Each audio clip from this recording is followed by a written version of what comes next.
جیسے کہ ہمیں معلوم ہے نماز کا ایک ظاہر ہے، فقہ اس سے بحث کرے گی،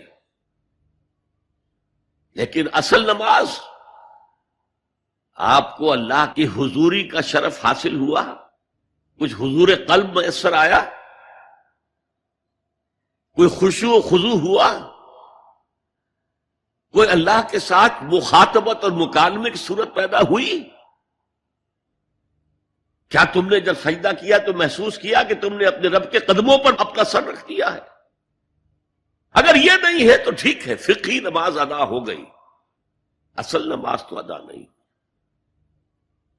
نماز کی روح تو تم نے نہیں پائی۔ تو ہر شے کا ایک ظاہر ہے اور ایک اس کی روح ہے، باطنی روح۔ ہم اپنی مجبوری سے ظاہری ہی بات کو دیکھ سکتے ہیں، روح تو ہماری نگاہوں کے سامنے ہے نہیں، جس کا نتیجہ یہ نکلتا ہے کہ صرف ظاہر ہی ظاہر رہ جاتا ہے، روح کی طرف توجہ ہی نہیں ہوتی۔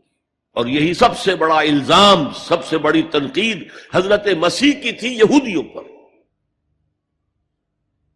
تم مچھر چھانتے ہو اور سموچے اونٹ نکل جاتے ہو۔ ظاہری معاملات میں، فقہی معاملات میں بحثیں ہو رہی ہیں، مفصل بحثیں ہو رہی ہیں، اور کفر کے فتوے لگ رہے ہیں، تم نے اگر یہ کر دیا تو یہ ہو گیا، اور سموچے اونٹ نکل رہے ہو، حرام کاموں میں تم ملوث ہو، سود تم لے رہے ہو۔ یہ ہے کہ تمہارا معاملہ سارا کا سارا دین کے ظاہر سے رہ گیا۔ اور یہ جو فرمایا ہے کہ تمہاری مثال ان قبروں کی سی ہے جن کے اوپر تو سفیدی کر رکھی ہے لیکن اندر گلی سڑی ہڈیوں کے سوا کچھ نہیں۔ روح دین سے تم ناآشنا ہو چکے ہو، محبت خداوندی تم میں نہیں ہے، لیکن ظاہر پرستی ہے، مظاہر پرستی ہے، ریچولزم ہے، تمہارا دین یہ بن کر رہ گیا۔ آج ہمارے ہاں بھی صورتحال مختلف نہیں ہے، میں عرض کر چکا ہوں۔ سب سے بڑا طبقہ ہمارے ہاں ظاہر بات ہے کہ جو ہمارے علماء کے زیر اثر ہے، اور وہ فقہاء ہیں، اور فقیہ کا کام ہی ہے کہ وہ ظاہر سے بحث کرے، باطن سے تو بحث نہیں کر سکتا۔ لہذا ریچولز ہی ریچولز رہ گئے ہیں، حقیقی روح ہر شے کی ختم ہو چکی ہے۔ رہ گئی رسم اذاں روح بلالی نہ رہی، اور فلسفہ رہ گیا تلقین غزالی نہ رہی۔ نماز و روزہ و قربانی و حج یہ سب باقی ہے، تو باقی نہیں۔ اب آئیے اس پر غور کیجئے، جو میں نے عرض کیا تھا لیس البر، اب زبر اور پیش میں زمین و آسمان کا فرق ہو جاتا ہے۔ لیس البر ہوتا جیسا کہ ہے سورہ بقرہ میں آگے جا کر، لیس البر ان تأتوا البیوت من ظہورہا، ان کے ہاں یہ قاعدہ تھا یا ایک رواج ہو گیا تھا کہ اگر احرام باندھ کر گھر سے نکل آئے اور اب کسی ضرورت سے گھر جانا پڑا، دروازے سے نہیں داخل ہوں گے، ایک دفعہ احرام باندھ کے نکل آئے، اب کیسے جائیں واپس؟ تو گھر کے پچھواڑے سے دیوار پھلانگ کے جاتے تھے۔ تو وہاں کہا یہ کوئی نیکی نہیں ہے۔ لیس البر ہوتا تو اس کا مطلب ہوتا سرے سے کوئی نیکی نہیں ہے، یہ تو ہمارا من گھڑت ایک خیال ہے۔ لیس البر یہ خبر ہے جسے مقدم کیا گیا ہے، اور اس کا مفہوم اب ہو گیا حصر کا، کل نیکی یہ نہیں ہے، یعنی نیکی کا ظاہر بھی ضروری ہے۔ یہ نہ سمجھو کہ نماز کا ظاہر کوئی معنی نہیں رکھتا، طہارت حاصل ہوئی ہے یا نہیں ہوئی ہے، وضو صحیح ہوا ہے یا نہیں ہوا ہے، جو پانی استعمال کیا تھا وہ بھی پاک تھا کہ نہیں تھا، یہ ساری چیزیں ضروری ہیں، دین کا ظاہر بھی ضروری ہے۔ یہ نہ نفی کیجئے کہ ان فقہا کا کیا ہے، ظاہر ہی کو لیتے ہیں۔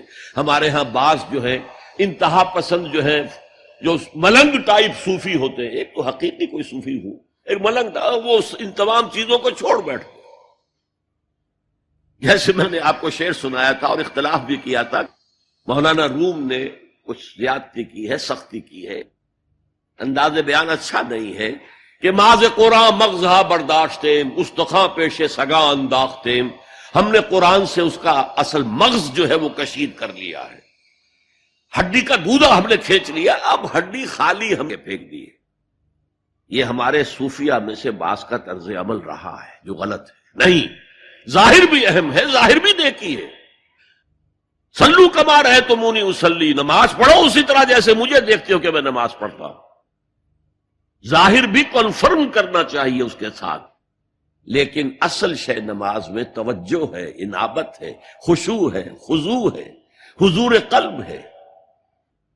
لہذا یہاں ترجمہ ہوگا کل نیکی یہی نہیں ہے کہ تم اپنے چہرے مشرق اور مغرب کی طرف کر لو. یہ تو ایک ظاہر ہے. اور اس میں مجھے غالب کا شعر یاد آ رہا ہے،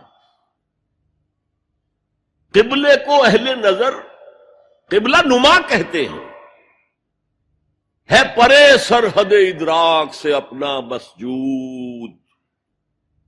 جسے ہم سجدہ کر رہے ہیں وہ تو ہمارے ادراک اور شعور اور وہم اور خیال اور تصور اور تخیل سے وراء الورا وراء الورا وراء الورا ہے، پرے سرحد ادراک سے اپنا مسجود. قبلے کو اہل نظر قبلہ نما کہتے ہیں. یہ کعبہ تو قبلہ نما ہے. بہرحال اب اس کی نفی کرتے ہوئے، جزوی نفی، کلی نفی نہیں ہے.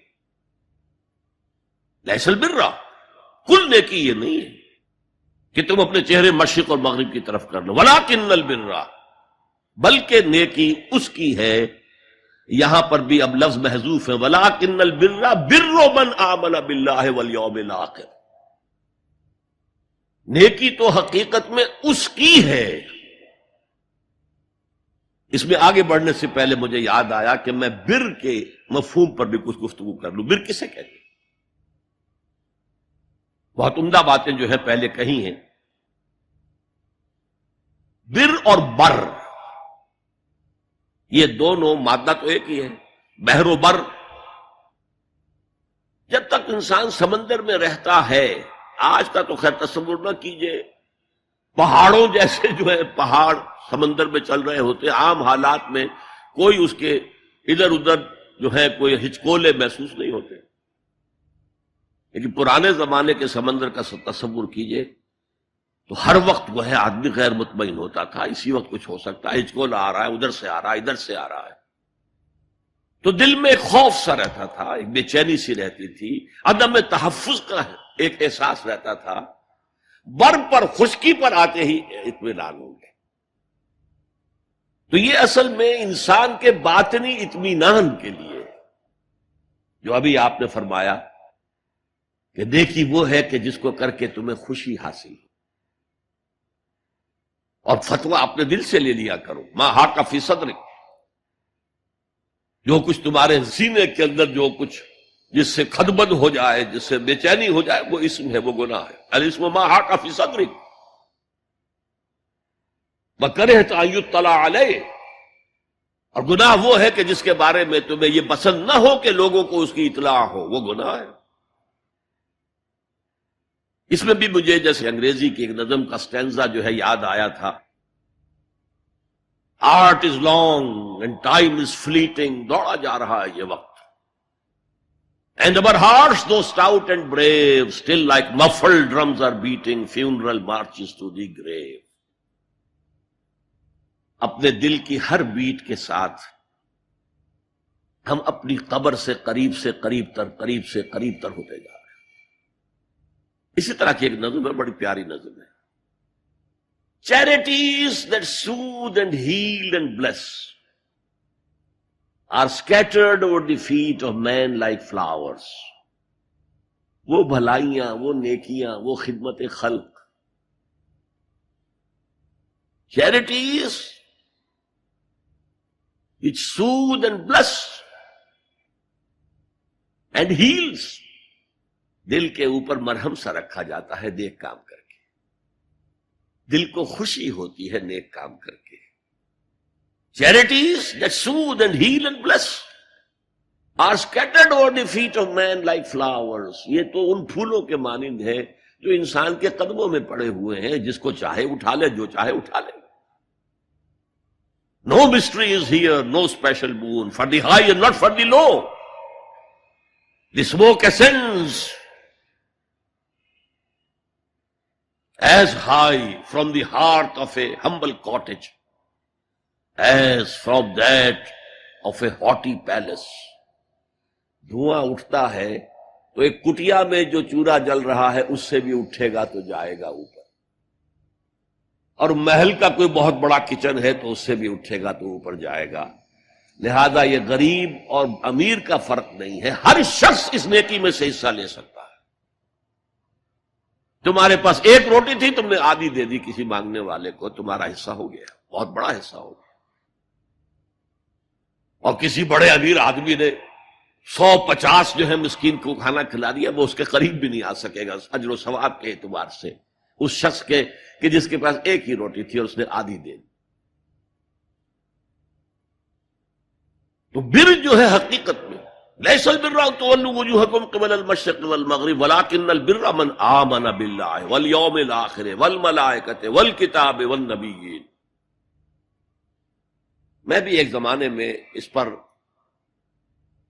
کچھ متردد سا ہوتا تھا، کچھ سوچتا تھا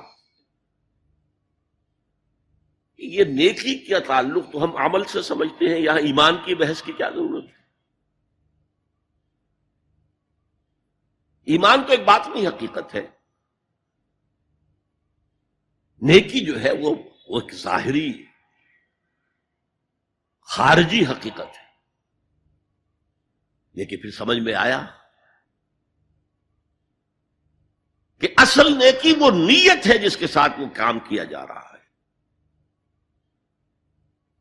اگر خیرات بانٹی جا رہی ہے، جھگیوں میں جا کر میلے کچیلے بچوں کو گود میں لے کر اپنی سفید اشکروں کو بھی خراب کیا جا رہا ہے، اور معلوم ہے کہ یہ اس لیے کر رہا ہے کہ آئندہ الیکشن میں کھڑا ہونا ہے، تو کوئی ہے جو کہے گا کہ یہ نیکی ہو رہی ہے؟ کام تو بظاہر بڑی نیکی کا کام ہے۔ نیکی کے لیے شرط اول اللہ پر ایمان ہے، اس کی موٹیویشن لو آف گاڈ، اس کے سوا اگر کوئی اور موٹیو ہے، اگر دنیا میں شہرت چاہیے، اگر اس نیکی کے ذریعے سے بھی مال کمانے کا معاملہ ہے، دھندا ہے، نیکی کے پردے میں دھندا ہو رہا ہے، وہ نیکی نہیں ہے، چاہے ظاہری اعتبار سے وہ بہت بڑی نیکی ہو۔ تو سب سے پہلا مسئلہ نیت کا ہے، نیت کا ہے، نیت کا ہے۔ کس ارادے کے تحت یہ نیکی کی جا رہی ہے، کیا مقصود ہے، کیا مطلوب ہے؟ چنانچہ نوٹ کیجئے، اکثر محدثین نے اپنے جو مجموعے مرتب کیے احادیث کے، ان میں پہلی آیت کون سی، پہلی حدیث کون سی لاتے ہیں؟ حضرت عمر رضی اللہ تعالیٰ عنہ سے روایت ہے، انما الاعمال بالنیات، نیکیوں کا، نیک اعمال کا دار و مدار نیتوں پر ہے۔ وانما لکل امرئ ما نویٰ، ہر شخص کو وہی کچھ ملے گا جس کی اس نے نیت کی ہوگی۔ فمن كانت ہجرتہ الی اللہ ورسولہ فہجرتہ الی اللہ ورسولہ، جو کوئی ہجرت کر رہا ہے، مکے میں گھر بار چھوڑ کر جا رہا ہے، اپنے وطن کو ترک کر کے جا رہا ہے مدینے کی طرف، صرف اللہ اور رسول کے لیے، اس کی ہجرت اللہ اور اس کے رسول کے لیے۔ ومن كانت ہجرتہ للدنیا یصیبها، اور اگر اس شخص کی ہجرت دنیا کے لیے ہے کہ اس کو حاصل کر لے، مثلا میں دیتا ہوں مثال، ایک مسلمان تھا، اس کا کوئی کاروبار تھا، اس کے خریدار مسلمان ہی تھے، وہ جا رہے، اب کیا کرے گا؟ مشرکوں نے سو تو اس کا سامان نہیں لینا، اب وہ بھی چلے جا رہے ہیں۔ یہ اللہ کو معلوم ہے کہ اس کے ہجرت کا اصل سبب کیا ہے، ہم نہیں طے کر سکتے، لیکن اللہ کے ہاں جو کھاتا کھلا ہوا ہے، اس کی یہ ہجرت جو ہے اللہ اور اس کے رسول کے لیے شمار نہیں ہوگی۔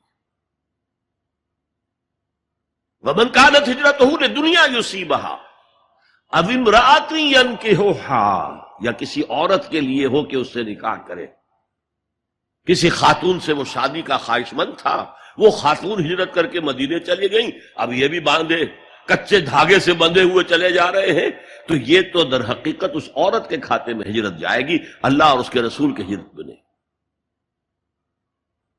تو اصل شے یہ ہے، نیکی کا وہ کام جس کا ظاہر بھی نیکی کا ہو اور باطن بھی ہو، کہ موٹیویشن صرف اللہ کی رضا ہو، اللہ کی محبت اور اللہ کی رضا کا حصول،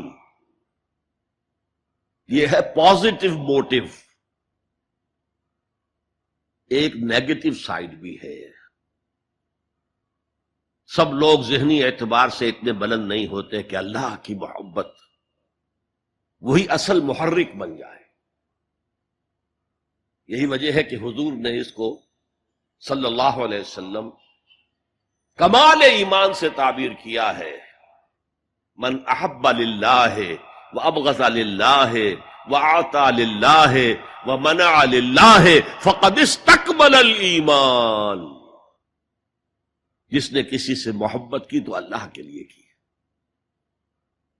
کسی سے نفرت اور بغض رکھا تو اللہ کے لیے رکھا، کہ اللہ کو اس سے نفرت کرنا پسند ہے، اور کسی کو کچھ دیا تو اللہ کو خوش کرنے کے لیے دیا، اور کسی سے کچھ چیز روکی تو صرف اس لیے کہ اللہ کو اس کا روکنا پسند ہے، تو اس شخص نے اپنے ایمان کی تکمیل کر لی۔ اگر اس کا موٹو خالص ہو گیا ہے اللہ کی محبت اور اللہ کی رضا کا حصول، تو اصل میں نیکی ہے، ورنہ چاہے بظاہر کتنی ہی بڑی نیکی نظر آئے وہ نیکی نہیں۔ لیکن جو لوگ اس حد تک نہ پہنچ پائے ہوں، استکمال ایمان تک، تکمیل ایمان تک، تو ان کے لیے ایک اور موٹو بھی ہے، والیوم الآخر، قیامت کا دن، جزا و سزا کا یقین، اللہ کا خوف، آخرت کے محاسبے کا خوف۔ خوف بھی ایک بہت بڑا موٹو ہے، بہت بڑی موٹیویٹنگ فورس ہے۔ اب میں یوں کہوں گا کہ اگر کسی عمل کا محرک ہے صرف اللہ کی محبت، اس کی رضا کا حصول اور آخرت کی نجات، تو وہ نیکی ہے۔ اگر یہ نہیں ہے، کوئی وطن پرست ہے، وطن کی محبت کی وجہ سے کوئی نیک کام کر رہا ہے، اس کا وہ کام وطن پرستی کے کھاتے میں جائے گا، خدا پرستی کے کھاتے میں نہیں جائے گا۔ کوئی قوم پرست ہے، اپنے قوم کی محبت میں کچھ کر رہا ہے، تو اس کا وہ نیک کام قوم پرستی کے کھاتے میں جمع ہوگا، خدا کی پرستش کے لیے نہیں۔ یہ ہے موٹو کا فرق، اور یہ ہے موٹو کی اہمیت، اور اس کا تعلق ہے ایمان باللہ اور ایمان بالآخرہ سے۔ ایک حدیث میں حضور نے فرمایا کہ قیامت کے دن سب سے پہلے 3 اشخاص کا معاملہ پیش ہوگا۔ ایک وہ تھا کہ جو اللہ کی راہ میں جنگ کرتا ہوا مارا گیا تھا، دنیا میں شہید سمجھا جا رہا۔ ایک وہ تھا جسے اللہ نے علم بہت دیا تھا، اور اس نے علم کو پھیلایا، خوب پھیلایا۔ اور ایک وہ جس کے پاس جس کو اللہ نے بہت دولت دی تھی، اور اس نے دولت جو ہے نیکی کے کاموں میں، بھلائی کے کاموں میں، غربا، یتاما، مساکین کے لیے خرچ کیا۔ اب اللہ پوچھے گا ان شہید صاحب سے کہ دیکھو میں نے تمہیں صحت دی تھی، جسمانی قوت دی تھی، تم نے کیا کیا؟ وہ کہے گا اے اللہ میں نے تیرے لیے قتال کیا اور اپنی جان دے دی۔ اللہ فرمائے گا کذبتا، تو نے جھوٹ بولا، انک قد قاتلت لأن یقال جریء، تو نے تو یہ جنگ میں حصہ لیا تھا اس لیے کہ تیری شجاعت کا ڈنکا بج جائے، تیری جرأت کی شہرت ہو جائے۔ وقد قیلا، وہ کہا جا چکا، اب یہاں تمہارے لیے کچھ نہیں ہے۔ اور فرشتوں کو حکم ہوگا اور اوندھے منہ گھسیٹتے ہوئے اس کو جہنم میں ڈال دے۔ یہی حشر ہوگا اس عالم کا، تو نے وہ نیکی کا کام کیا تھا، لأن یقال عالم، کہا جا چکا دنیا میں، ڈنکا بج چکا تمہاری شہرت کا۔ اب اس میں نوٹ کیجئے، اگر کسی عالم کے علم کا ڈنکا بج جائے، اس کی اپنی نیت وہ نہیں تھی تو اس کے اندر کوئی خرابی نہیں ہے۔ یہاں معاملہ نیت کا ہے۔ اگر نیت یہ ہو کہ میرے علم کی شہرت ہو جائے، میرے ہاتھ چومے جائیں، مجھے نذرانے پیش کیے جائیں، تو پھر وہی حشر اس کا ہوگا کہ اوندھے منہ گھسیٹ کر جہنم میں ڈال دیا جائے۔ یہی حشر اس سخی کا ہوگا جس نے سخاوت کی تھی، جس کی سخاوت کے ڈنکے بج گئے تھے، اس کا بھی یہی حشر ہوگا۔ تو انما الاعمال بالنیات،